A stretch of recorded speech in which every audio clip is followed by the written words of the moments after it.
መድብል ስለ ወንድሙ አብዝቶ እየፈለገና እየጠየቀ ይገኛል። በዚህ የተነሳ እንግዲህ መሀሌትን አግቷት ወንድሜ የት ነው በማለትም ሲጠይቃት ነበረ። መሀሌት እንግዲህ ምንም ማውቀው ነገር የለኝም ካለች በኋላ ከብዙ ድርድሮች በኋላ እንግዲህ በመጨረሻ ለመናገር ወስናለች። ነገር ግን መሀሌት ስለ ብሩክ ምንድነው የምታውቀው ነገር ምን ሊሆን ይችላል የሚለውን እስኪ ሀሳብ አስተያየት ስጡበት። ለምንስ ታገተ? እርግጥ ነው እንግዲህ የቤቱ ነገር በጣም ውስብስብና ብዙ ነገሮችን ይዞ መጥቷል። በዚህ የተነሳ እንግዲህ አንዳንድ ነገሮች ድብቅ ሚስጥር የተባሉ የሚኖሩ ይኖራሉ። እንግዲህ እነሱን ዛሬ አሳሳሰስ ቃኘት የምናደርጋቸው ይሆናል ማለት ነው። በሌላ በኩል እንግዲህ አጅሬት ኤፍራታ ፎንቃ ድብን ጥልፍ ሳረጋት አይቀርም። ያውም ደግሞ እንግዲህ ከመድብል ነው የጠለፋት። መድብል እንግዲህ በጣም ቆንጆ ነሽ የጸይም ቆንጆ የሚለው ዘፈን እንግዲህ ለአንቺ ነው የተዘፈነልሽ የሚመስለው እያለ ሲያናገራት እንግዲህ በትዝታ ዓለም ውስጥ ጭልጥ ብላ ነበረ። እንግዲህ ኤፍራታ በአሁኑ ልኳን ያገኘች ይመስላል። ከዛ በፊት እንግዲህ ከሞገስ ጋር የሆነ ነገር ጀምራ ነበረ፣ ያ ነገር አልተሳካላትም። በአሁኑ ግን ይሳካል። በቃ መድብልም ያው ላጤ ነው ይሳካልሻል። በሌላ በኩል ደግሞ ዛሬ የገረመኝ ነገር ከኤፍራታ ማለት ነው ልብስ አለባበሷ። እንግዲህ ልክ ልብሳችን እኛ እንዴት ነው የምንለብሰው የምንቀይረው የሚለውን ነገር ካስታውሳችሁ በፊት አሁን ቢጃማ ምናምን ስንለብስ ከላያችን ላይ ቢጃማ እንለብሳለን፣ ከዛ ወደታች እናወልቃለን ማለት ነው የለበስነውን ነገር። ዛሬ ኤፍራታ ላይ ያየሁባት ነገር ደግሞ በጣም እየሳኩ ነበረ። ወደ ልጅነት ምናምን መልሳኝ ስታስቀኝ ነበረች። ደስ ይላል። በሌላ በኩል እንግዲህ አሁንም ዝና ተጨንቋል። ምክንያቱም መሀሌት ከተያዘች እና ለማንም አንድ ቃል ከተናገረች የእሱን ሕይወት እንዲሁም ደግሞ ስራውን በተመለከተ አደጋ ላይ ሊጥል ስለሚችል በዛ የተነሳ መሀሌት የት ናት እያለ 30 ጊዜ እየደወለ ለኤፍራታ ይጠይቃታል።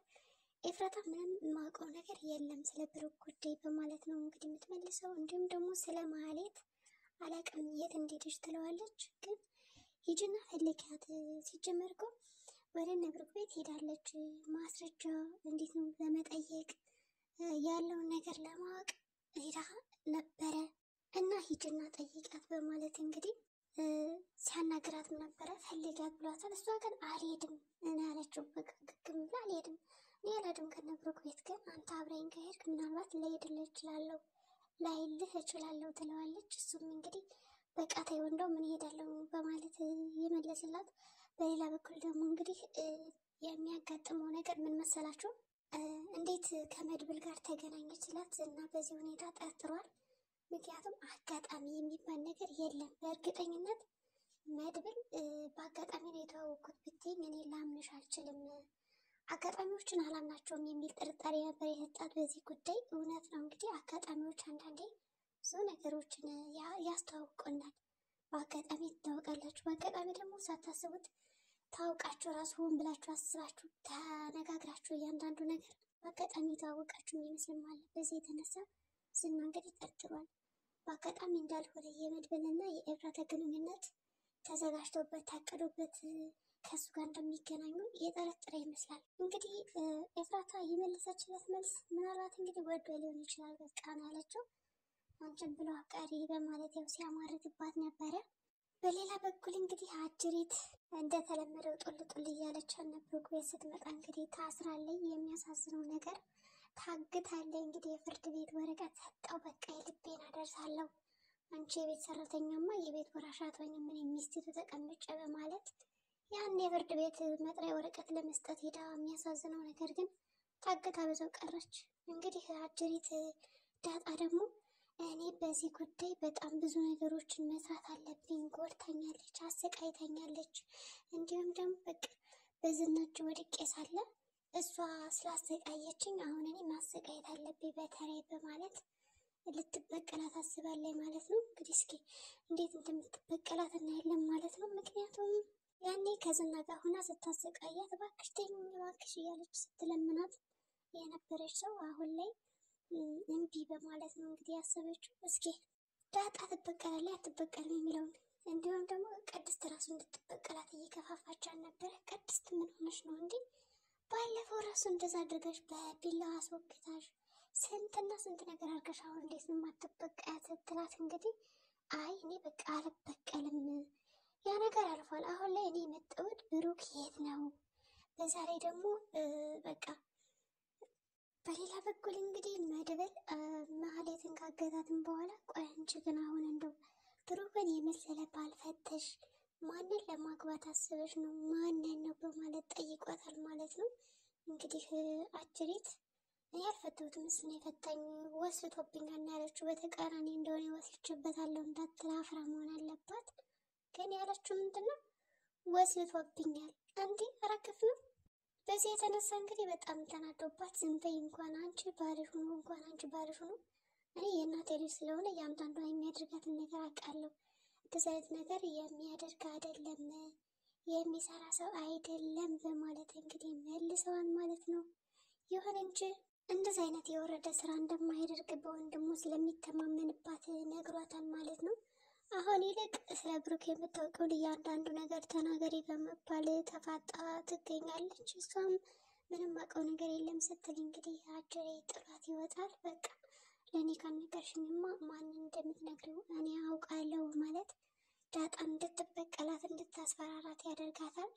ዳጣም እንግዲህ ይኸው በቃ የጥፍርሽን እንግዲህ እጣት ቆርጥልሻለሁ በውሃ እየዘበዘብኩ ከዛ ላይ ደግሞ እያንዳንዱ በቃ ንቅል ነው ማድረግልሽ ያኔ እባክሽ እኔ ስለምንሽ እንደነበረው ነው ማደርግ ስትላት በቃ እናገራለሁ በማለት እንግዲህ የመድብልን ስም ትጠራለች።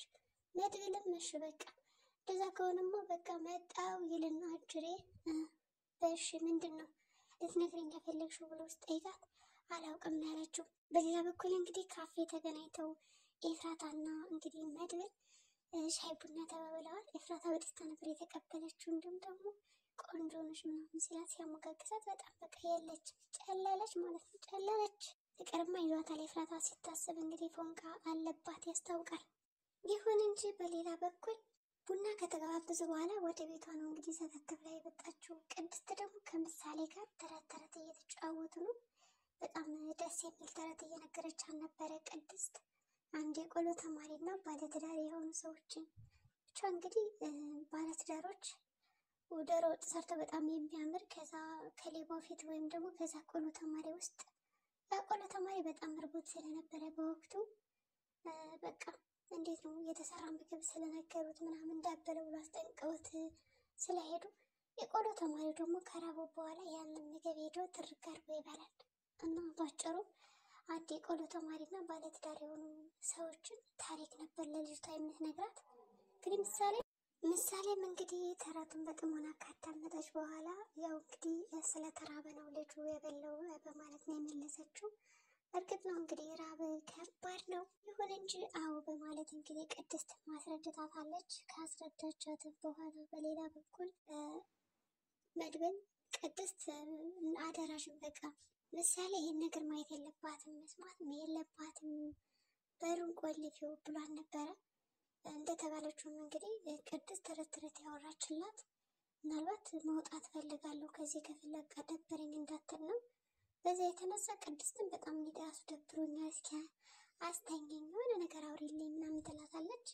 እሷም እንግዲህ እሺ በማለት ነበር ጉዳዩን የቀጠለችላት። እንግዲህ በሌላ በኩል ቅድስት በቃ መሀሌት መጣለች ወደ ቤት በሩን ዝጊው ወይም ደግሞ የሆነ ነገር ይዘሽ በወሬት ምድርጊያት ሲላት ለምን በቃ ወይኔ ቅድስት ሰሞኑን የመጣችው ባህሪ ማለት ነው። መድብል በቃ የሆነ ነገር አድርጊ ሲላት ለምን የምትለው ነገር በቃ ታበዛዋለች። እየነገራት ሁሉ ማለት ነው እንደዚህ ነው ለዚህ ነው እያላት ሁሉ ለምን ወዴት ነው ትላለች። እና ብቻ በጣም ሲያስቁ ነበረ። ከዚህ ጋር ራሱ እንግዲህ ያው በቃ ስለ ብሩክ ያለውን ነገር ልጠይቃት ነው እና ያዣት እንዳላት ነበረ። እንግዲህ ወዲያውኑም በር ከፍታ ያስገባቻት። ከገባችም በኋላ እንግዲህ መሀሌት ያው በጀርባ ስለሆነ ልቅ ያደረጓት ደንግጣ ነበረ። ምንድነው እንግዲህ በመርበትበት በመጨረሻም እንግዲህ ያው ታገተች። መድብልም እንግዲህ እንዲሁ ያንን የመሰለ ባልፈተሽ አንዱ ማንን ታገቢ የሚል ጥያቄ ጠይቋታል። እውነት ነው ያንን የመሰለ ባል ፈታ ሌላ ማንን ታገባ ነው። እንግዲህ በመጨረሻ ኤፍራታ ያው ዝና ጋር ስልክ እየተደዋወለ ስለነበረ ነይ እንሂድ ወደ እነሱ ቤት እሷ ከያዟት የሆነ ነገር ከጠየቃት እርግጠኛ ነኝ መድብል ትልቅ የምታውቀው ሚስጥር ስላለ ሊያሳስረኝ ይችላል ለስራዬም አደጋ ነው ብላ ስላሰበ ወይም ደግሞ ስላሰቡ ተይዘው ለመሄድ ወስነዋል ማለት ነው። እንግዲህ ኤፍራታም እሺ አንተ ከሄድክ እሄዳለሁ ስላለችው ለመውጣት ተዘጋጅታለች። እና እንግዲህ አጀሪት ምን ይሆን የምታውቀው ስለ ብሩክ የምታውቀው ነገርማ ሊኖር ይችላል። መድብልም እንግዲህ ሰፍ ብሎ እየጠበቀን ነው ሚስጥሩ ምን ይሆን በማለት። ሚስጥሩ እንግዲህ አንድ ቀን ስናወራ እንደዚህ ነው ከዝና ጋር እና አጋቾቹን እሱ ይዘውታል ታግቷል ነው ያለኝ በማለት ነው እንግዲህ የነገረችው። መድብል ሚስጥር ከነገረችው በኋላ እንዴት አይነት ሊያደርግ ይችላል? ምን ሊወስን ይችላል? እስኪ አብረን የምናይ ይሆናል። እንግዲህ የዛሬ ቪዲዮአችን እንግዲህ ይህን ይመስላል። ቀጣይ ቪዲዮ እስከምንገናኝ መልካም ጊዜ